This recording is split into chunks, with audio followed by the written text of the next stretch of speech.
All right, welcome to the Carl Jackson Show, guys. Who is Representative Mike Johnson, and how the heck did he become the new Speaker of the House? Guys, I have a lot of hope when it comes to this guy. On today's show, I'm going to take you down a trip down memory lane.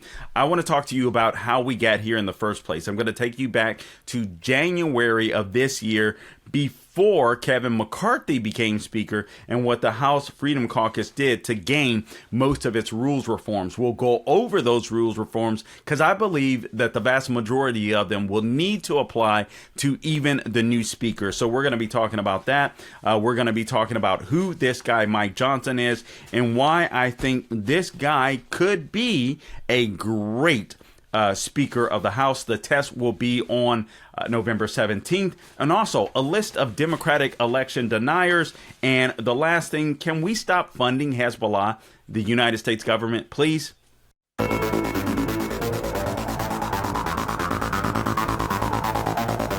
Welcome to the Carl Jackson Show. Guys, how did we get here? I'm going to be talking about the speaker's race. We now have a speaker, and that is Representative Mike Johnson of Louisiana. He has become the 56th Speaker of the House. I'm going to take you all the way back to the Gang of 20. The Gang of 20 that initially blew up, or actually forced then Speaker Kevin McCarthy to give a bunch of concessions in order for him to rise to the level of becoming a speaker. So he wasn't a speaker as of yet, obviously. So excuse me for that. But I want to take you all the way back there. I'm going to take you to Matt Gaetz offering the amendment or the motion to vacate the speakership, and then how we got to Mike Johnson, and why I think Mike Johnson, at least for now, is a great pick, or at least seems to be. The real test will come on November 17th. But how did we arrive here? Let's take a trip down memory lane. All right, so here's what happened. All the way back in January, you had Speaker McCarthy, or he wasn't Speaker yet, but he wanted to become Speaker. And so here he was, wanting to become Speaker. This guy has been salivating to become Speaker for quite some time. He had gotten passed over by Paul Ryan. The conference, the GOP conference, didn't seem to want him at that time. Everyone decided to vote for Paul Ryan. Not everyone, but the vast majority. He got the votes that he needed, Paul Ryan, to become Speaker. Well, obviously, the opportunity arises. Nancy Pelosi is gone.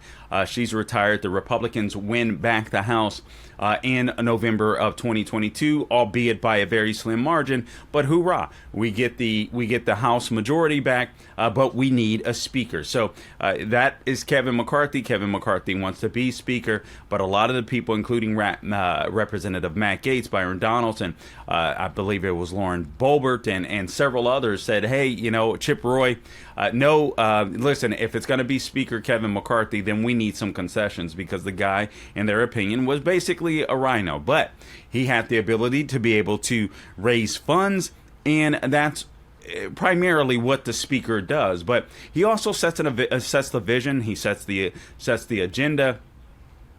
He goes and, unfortunately, now makes backroom deals with the leadership in the Democrat Party, because there was no regular order. So I thought those concessions were very important that the Gang of 20, got from Speaker McCarthy at the time. And I'm going back and taking you back before we get to what is now Representative Mike Johnson. Literally, what is it? Just 9 months later, where we have a new Speaker of the House. And I think it's phenomenal. So here's what happened. So McCarthy had reversed his previous opposition to restore the motion during a conference call with House Republicans, and this is when they were fighting again to determine whether or not Kevin McCarthy would become Speaker. The Gang of 20 wanted the motion to be able to vacate the speakership. Now, that motion empowers a single member of the House at any time to propose a vote for a new Speaker of the House. That's what we saw take place with Representative Matt Gaetz. So that has been in effect historically for the entire Congress, for virtually the entire history of our Congress, but it was dropped in 2018 because Nancy Pelosi didn't want her conference to have the ability to be able to do that. So the new rules at the time would restore the one-member motion, but added a requirement at the time that there be at least 4 co-sponsors to that. The last time the motion was used was in 2015 when then Representative Mark Meadows, he did it and forced the removal of Speaker John Boehner. And we know that Mark Meadows is in the news today because he earlier in the year testified, it appears, against the now former President Donald Trump. And basically, from what I understand, albeit I don't know all of the testimony, but it seems to be that he testified that, listen, he told Donald Trump all along that the election couldn't be reversed. Frankly, I don't think that's a big, maybe I'm wrong.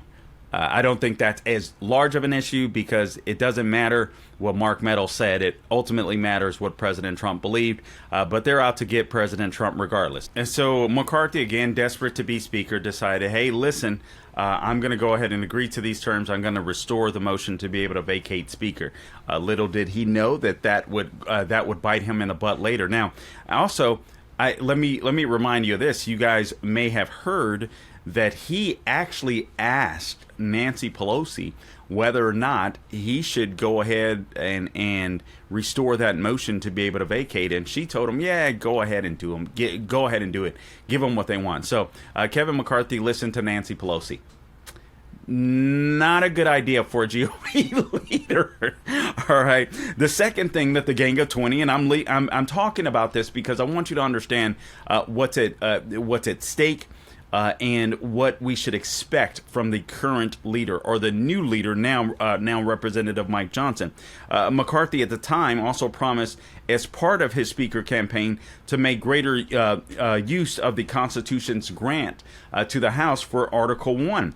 Article 1 powers to originate all federal spending in the House. You guys know that a lot of this stuff has not been going on. That provision provided the House with greater leverage against the Senate and the President as well, leverage that House conservatives have for years urged Republicans leaders to use more frequently. Now, this is where Speaker McCarthy really screwed up. And I think, again, I think it was right to vacate the speakership. I think the timing was wrong for Matt Gaetz. However, I do think we have a better speaker. November 17th will tell the tale. All right, so I'm cautiously optimistic. I really like this guy, Mike Johnson, based upon what I've been reading. So if you guys may recall, last year during the Christmas season, there was an omnibus bill that was passed by the Senate. Before Speaker McCarthy worked out with then Nancy Pelosi and the Republican Senate before Speaker McCarthy became Speaker McCarthy. So they basically neutered some of his power. Now, the spending bill, Speaker McCarthy, again, started spending like a Democrat, basically. I mean, just kind of falling in line. And I think a lot of the conference had enough. Certainly, Representative Matt Gaetz had enough. And so they wanted a return to regular order. They wanted to be able to debate and amend 12 different appropriation bills rather than just one at a time or two. It was just absolute nonsense. And so I just thought the timing was wrong. But I do agree that the speaker's seat needed to be vacated because he wasn't keeping his promises on spending.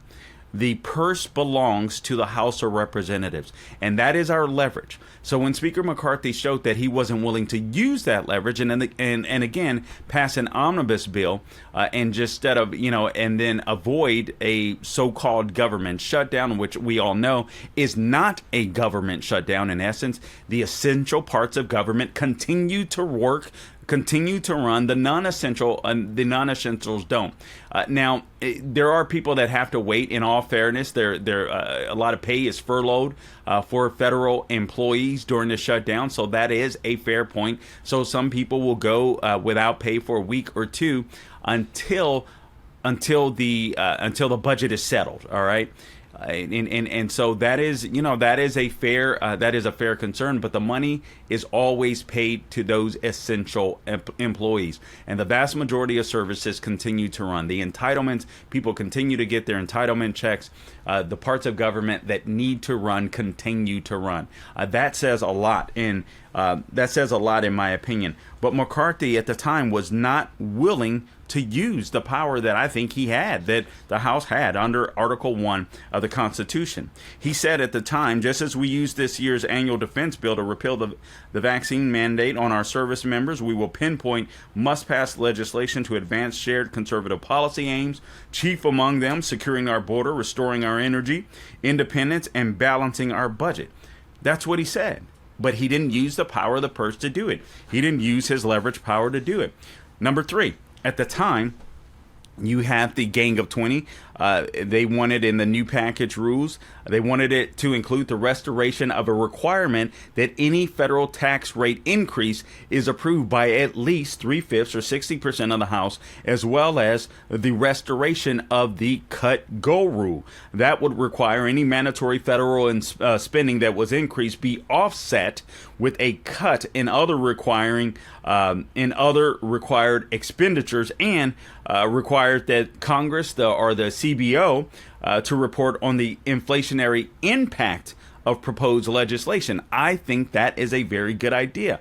The fourth thing that the Gang of 20 requested at the time, that the package would also restore the Holman Rule. Now, that's an on-again, off-again rule or provision dating back to post-Civil War era that enables Congress to terminate the funding or terminate funding the salary and benefits of a particular individual civil servant in the executive branch. So you heard that they were going to do this. I believe it was with Alejandro Mayorkas, the head of the Department of Homeland Security. I think they should do that, frankly. I also think they should do that with the head of the DOJ. So that was an important rule. That's number 4. We're going to take a break. We'll come back. I'll give you the rest and then go to Representative Mike Johnson.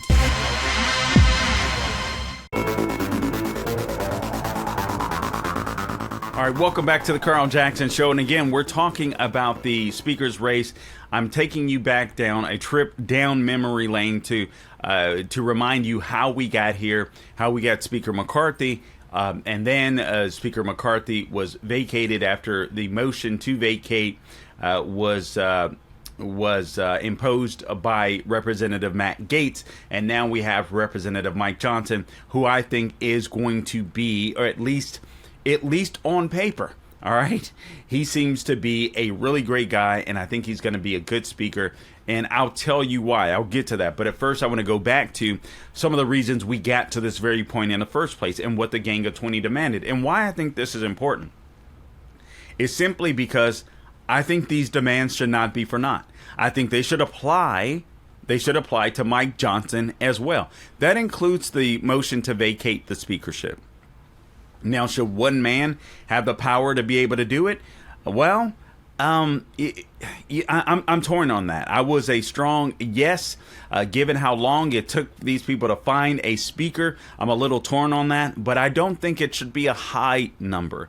Frankly, if a speaker does not keep his promises, and there was a member or two that could vacate, but they had to have some co-sponsors with that motion, I'm okay. I'm okay with that, because I think these people have to do their job. I know a lot of conservatives may disagree with me on that, and that's absolutely okay. Now, again, I just think Matt Gaetz didn't have a plan, but I think it was the right thing to do to get rid of Speaker McCarthy. Just the wrong timing, but I feel like God has worked it out. That is my opinion. So again, going back to number 4, the package at the time for Kevin McCarthy to become Speaker, the Gang of 20 wanted the Holman Rule restored, and that's basically you could terminate funding the salary and benefits of a particular individual servant that is part of the executive branch. So we talked about that. Grover Norquist of the Americans for Tax Reform was all over that. He told the Epoch Times at the time, and I quote, "The Republican caucus will adopt two rules that will stop much of the bleeding and begin to turn America around," close quote. First, any tax hike, he said, will require the 3/5 vote, 60% that I mentioned, not a simple majority vote to pass the House. Second, an increase or any increase in entitlement spending must be matched with an equal or greater reduction in entitlement spending and a cap on new entitlements cost and on taxes. He says that is a strong defensive line. And you guys might remember that Grover Norquist was instrumental, or one of the architects, with Newt Gingrich in 1994 with the Contract for America. Here's the fifth thing that the Gang of 20 requested at the time. In preparing for the expected onslaught, hat tip to Epoch Times, by the way, of oversight investigations, particularly by the House Committee on Oversight and Accountability, and the House Judiciary Committee, the new rules require every House panel with oversight authority to make public an oversight plan no later than March. And I like that because I think that adds accountability.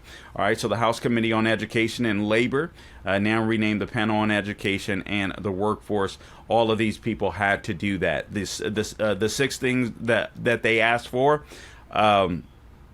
regarding the issue of reopening the House to the public at the time, the rules had to do away with the proxy voting system instigated by then Speaker Nancy Pelosi in March of 2020 in response to COVID. They were still using this proxy voting.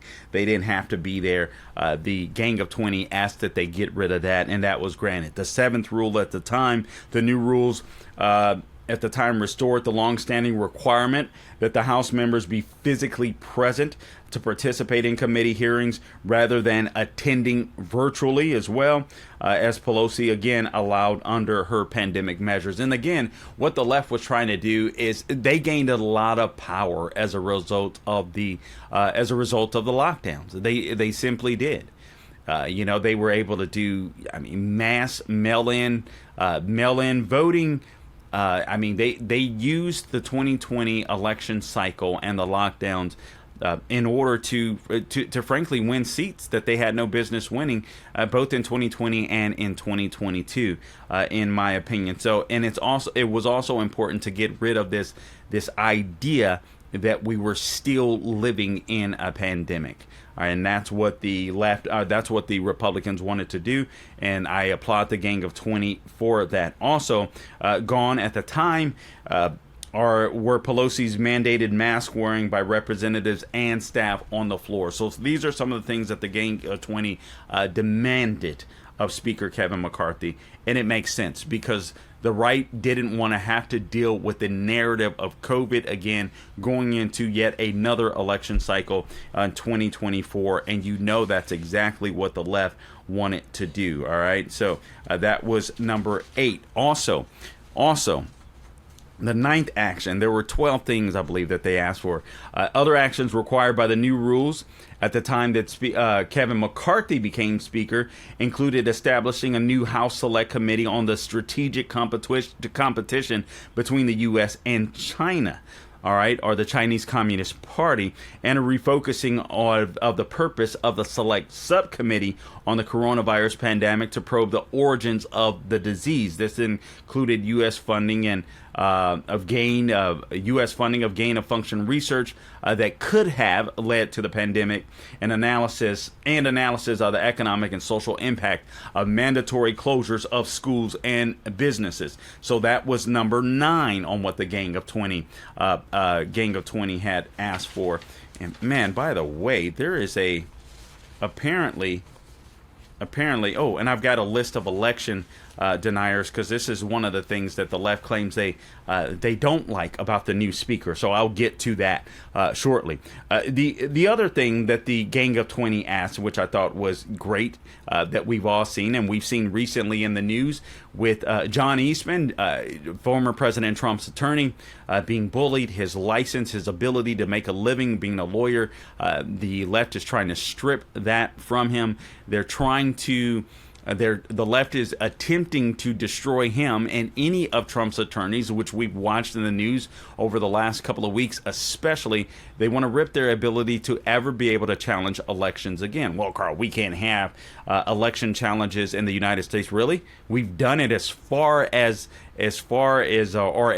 as the country has existed. And I'll give you some of the Democrat politicians, many of which are still in office today, that have continued to ask for, up until recently, or denied election results, even after 2016 and 2016 and even into 2022, as a matter of fact. All right, now, the DOJ weaponization is what I was getting to. This was the 10th thing that the Gang of 20 asked for. The House Judiciary Committee gained a new select subcommittee on the weaponization of the federal government with investigative authority.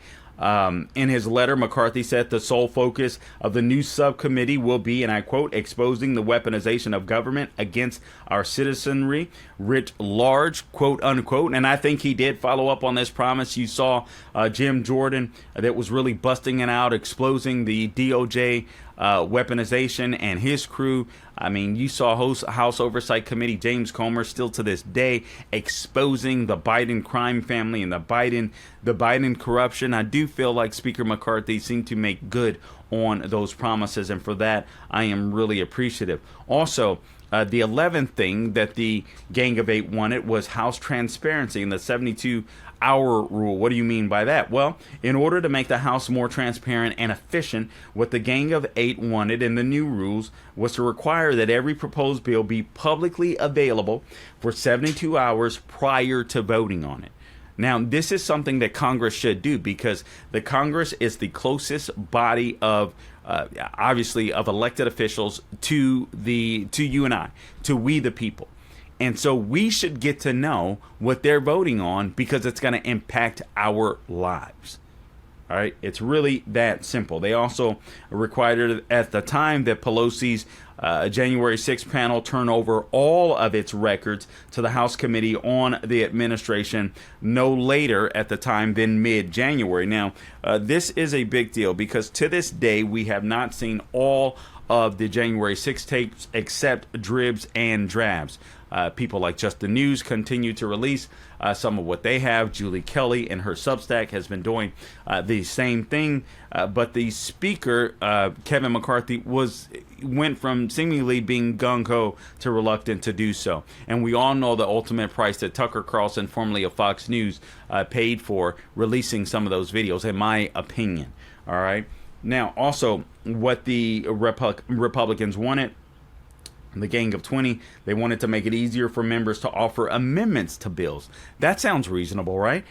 From the House floor, and to protect the right of members to use gender-specific words in committee hearings and on the floor. In other words, Congress was going woke, and they wanted to stop that, which makes sense.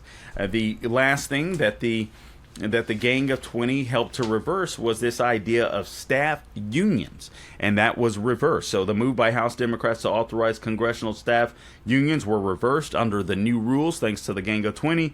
And so that was very, very important. Why the heck would you want a union among staffers? That is insane. I know they run a lot of the shop in Washington, D.C., but that's just asking for more chaos and silliness. I'll be back with more. This is The Carl Jackson Show.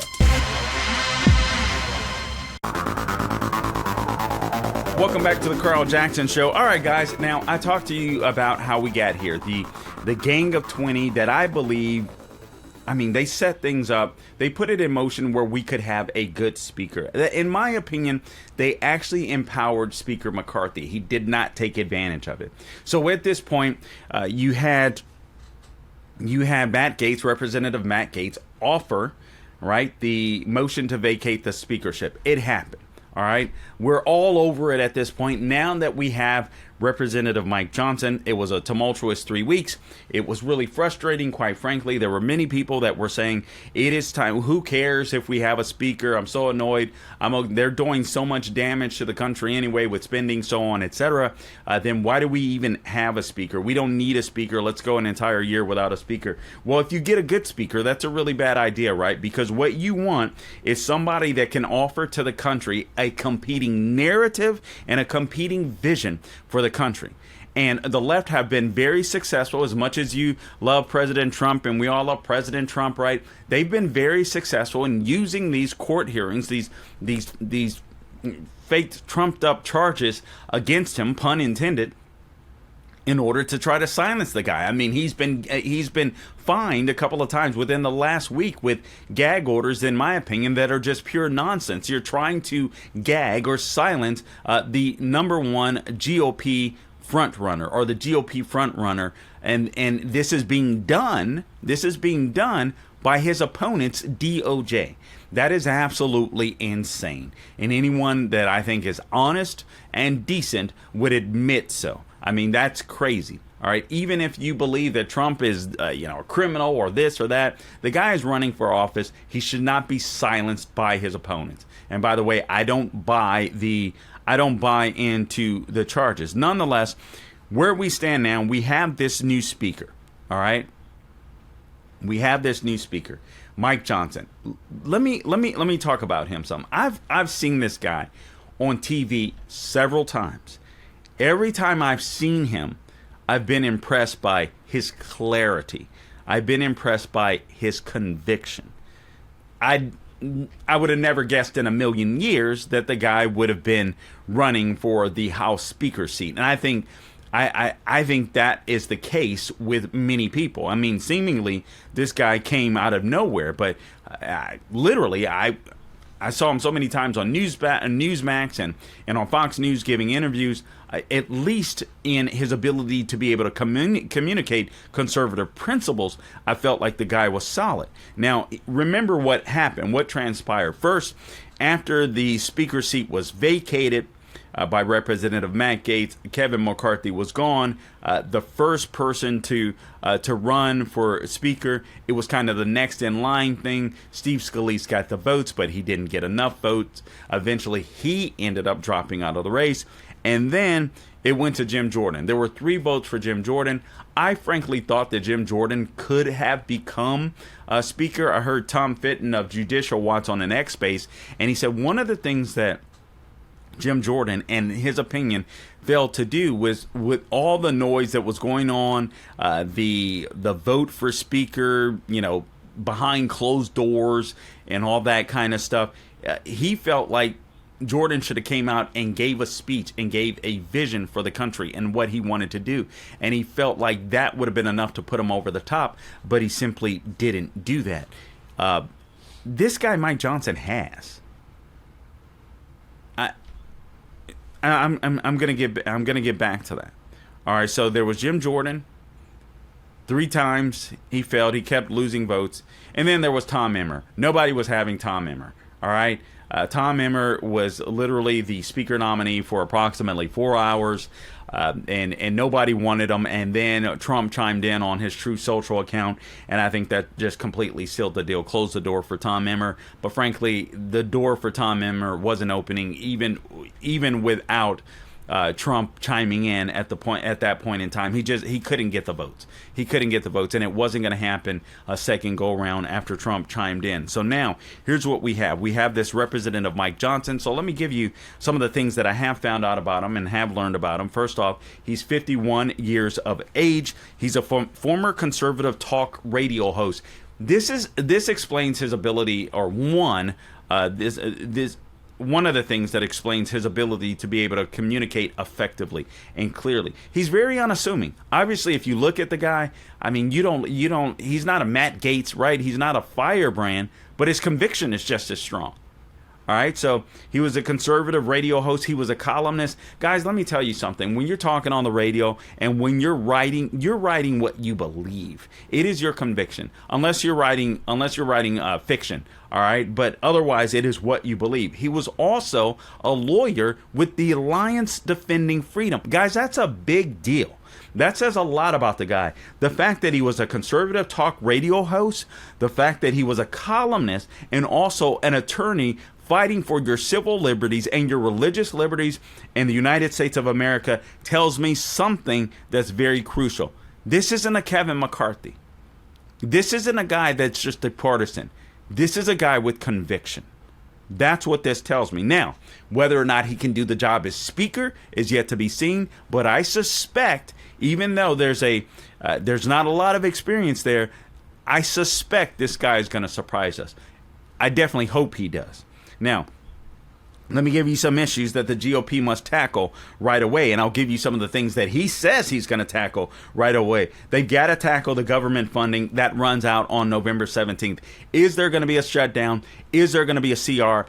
This is going to be the test. If it is the same type of CR, this omnibus spending, continued spending as it's always been going. And the last round, the Democrats got everything they wanted. We didn't get any concessions whatsoever. So the crazy spending that is a threat to our national security, we're still spending on the same levels. And it is absolutely out of sync. We got absolutely nothing when we vacated the speakership, where the Democrats got everything. Can he flip that around? And he's going to have to. He's going to have to. Yeah, listen, I'm down for a government shutdown. I understand why these guys might not do it. But even if there's a CR, there needs to be serious concessions from the Biden administration when it comes to spending. All right. And we'll see what this guy does. But I suspect that he will be more effective than Speaker McCarthy when it comes to this. All right. We also know that Joe Biden is currently pursuing an emergency aid package where he linked it to both Ukraine and Israel. So I'll give you this guy's stance on Ukraine shortly here. He wants to tie them together. And the goal is $100 billion, over $61 billion of that. The vast majority would be going to Ukraine. There's no transparency when it comes to Ukraine. And I, for one, I don't want to see Ukrainian people suffer, but I don't want to see American taxpayers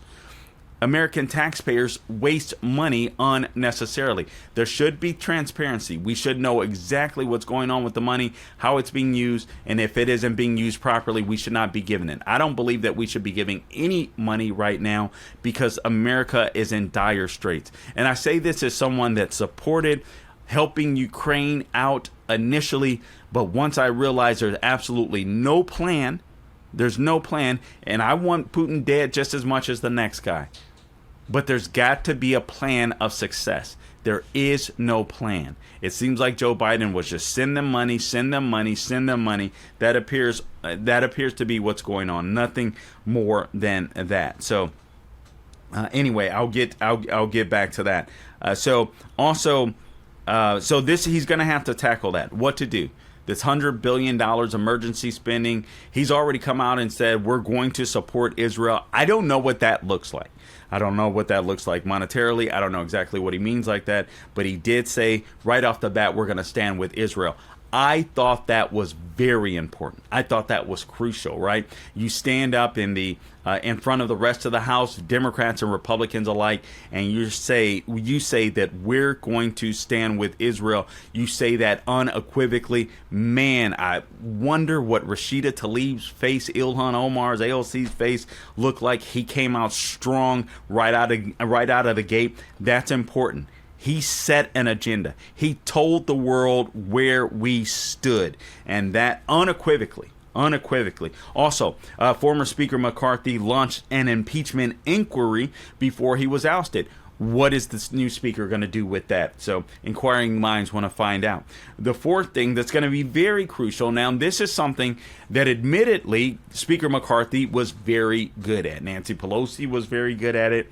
There are some Congress members that are better than others, but that is raising money, fundraising.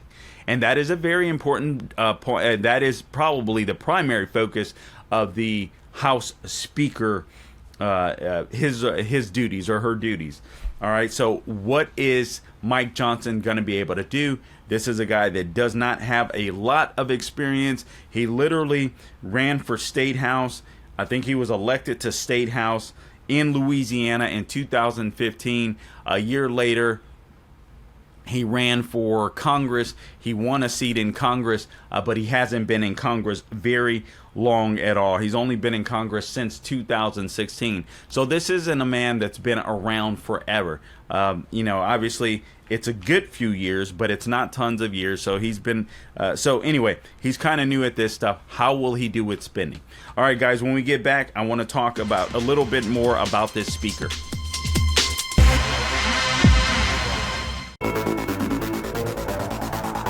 All right, guys, welcome back to the Carl Jackson Show. We are focused on the speaker. I think this is very important. The news for the last several weeks concerning the speaker, I could care less about. All right, we've finally gotten to the point where we needed to be. And I'm hoping and I'm praying that this guy is the right guy. I think he might be the new speaker, Mike Johnson. Again, one of the reasons, or what gives me the most hope, is just going back to what I said at the onset at the beginning of the show, and that is he's a former conservative radio talk show host. He's a columnist. He was a lawyer that was defending religious liberty. This is a man of conviction. This isn't a partisan hack. This isn't someone that's going into Washington, D.C., in my opinion, to enrich himself. This is a man that is a man of conviction that wants to make change. This is a man that didn't desire the speaker's role. It kind of fell in his lap. So this is very, very interesting. Here's some things that you should know about him. He filed an amicus brief. Now, for those of you that might be concerned, last night I was on Officer Tatum's program, and one gentleman called in and said, is he a rhino, a conservative? Is he any good? And I understand what he was saying, and I do think that's important. You need a conservative, but more than anything, a speaker, the speaker's job is to fundraise, to unite the party behind an agenda, to set out, to assign committee assignments and all that kind of stuff, the processes within the House, but to set a vision. You set a vision for the country and an agenda, and follow through on that vision and the agenda on a united front. All right, and so this guy, just so you know, the conservatives that are concerned about him, I will share this. He defended Trump during the fake Democrat-led impeachment hearings, both of them. He was adamantly opposed to those impeachment hearings. He filed an amicus brief that was co-signed with 100 House Republicans to support the Texas litigation with AG Ken Paxton that sought to overturn the 2020 elections in Georgia, Michigan, Pennsylvania, and Wisconsin. Oh, he's one of those election denying people. Guys, let me share this with you, okay? All right, here's a list of election deniers, 150 of the Democrat Party. I mean, I could go on and on and on. Hillary Clinton denied the results of the 2000 and 2016 presidential elections. She believed they were legitimate questions, or there were legitimate questions regarding the integrity of the 2004 presidential election as well, and said that Stacey Abrams would have won the 2018 Georgia gubernatorial election against Governor Brian Kemp if it had been fair. So Hillary Clinton, in just a paragraph, is a four-time election denier. President Joe Biden previously claimed that Gore won the 2000 presidential election and agreed that Trump was an illegitimate president. So these are the charges that Trump is dealing with in Fulton County, and yet Fannie could go after her fellow Democrats, 150 of them. Vice President Kamala Harris is on this list for election denial. Former President Clinton, former President Jimmy Carter, former President Barack Obama, John Kerry, who's the special presidential envoy for climate change, his wife, Teresa Heinz, Kerry, Stacey Abrams, former Governor Terry McAuliffe, Speaker Nancy Pelosi, Representative Benny Thompson. I mean, the list goes on and on and on. Hakeem Jeffries. I mean, the list goes on and on and on. So 150 of them. So there's that. They were trying to bring that up. The press was yesterday. They want to get us distracted. Another thing that I like about this guy, it seems to me that we've gotten stagnant in the Republican movement and the conservative movement. And what the left has been able to do is to make everybody focus on Trump's court cases. And we should, because this is This, I mean, they take precedent. What's happening to the man is evil. What's happening to our country is evil. But the left has an agenda. They want you to focus on Trump, the personality, and Trump, the court cases, even though we know the charges are trumped up. And they don't want us to be able to focus on issues that are hurting real Americans. Already, this guy seems to get it. This guy seems to get it. Let me share something that I read from Just the News. Here's what he had to say. Again, Just the News. They say Representative Mike Johnson from Louisiana, the newly elected Speaker of the House, kicked off his leadership role on Wednesday with a commitment to establish a fiscal commission dedicated to rolling back excessive government spending as a way to reduce inflation. He also called on the Senate and White House to stop ignoring the catastrophe at the southern border. This guy's laying out an agenda. Johnson described the nation's rising 33 trillion national debt as the greatest threat to national security, and connected it to the level of inflation that America's families have been grappling with the last few years. So he connected the dots. This is so important.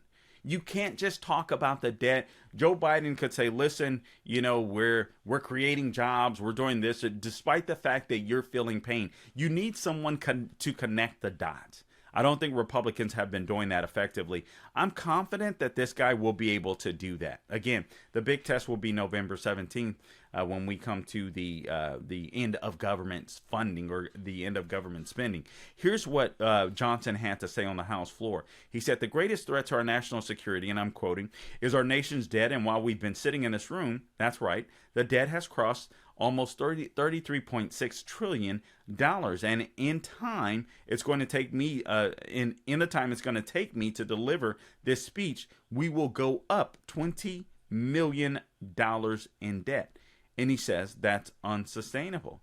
He also said, and I quote, we have to get the country back on track. We know this isn't going to be an easy task and tough decisions will have to be made, but the consequences if we don't act now are unbearable. We have a duty to the American people to explain this to them so they understand it well, and we're going to establish a bipartisan debt commission to begin working on this crisis immediately.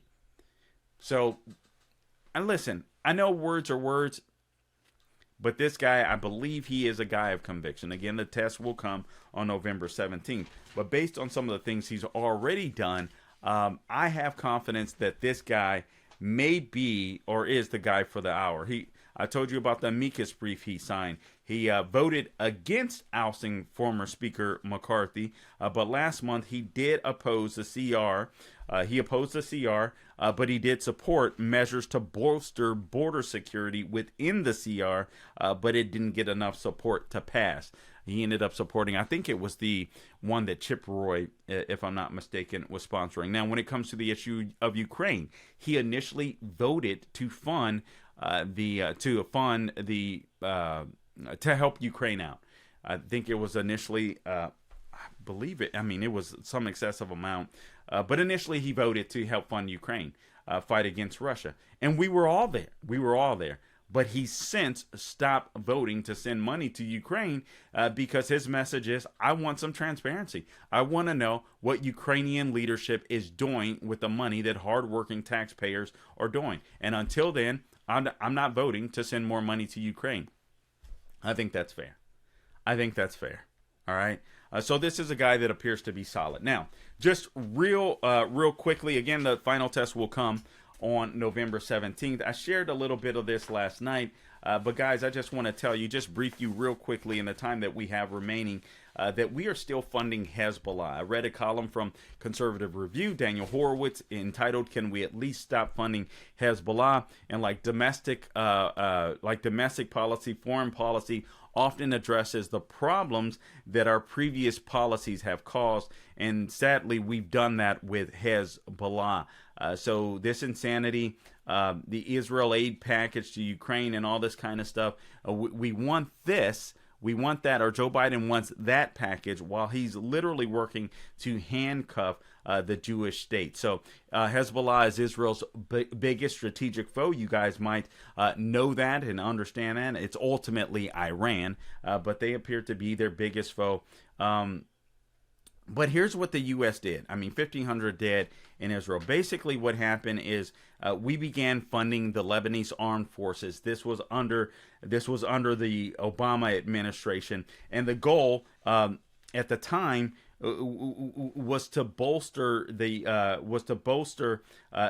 fight against Sunni Muslims in the area. They wanted to stop the insurgency of Sunnis in Iraq and in Syria. So not only did we fund the Lebanese armed forces, but we offered not just military aid, we offered equipment, and we offered counterintelligence. That same training that we gave to the Shiites in Lebanon was eventually used. All that training was used against Israel. They used that training in the last 2 years. They've been planning this attack on Israel. They used the training that the United States gave them initially under Biden to search out to find Israeli spies in their midst. They were able to do it in Lebanon.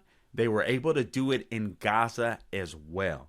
And as a result of that, they were able to work around Israel's defenses in part. And that is one of the reasons why the attacks against Israel were so successful. If you've been wondering, how could this even happen? We helped to fund the breakdown of Israeli intelligence. Guys, I appreciate you tuning in. Until next time, don't grow weary doing good. God bless you.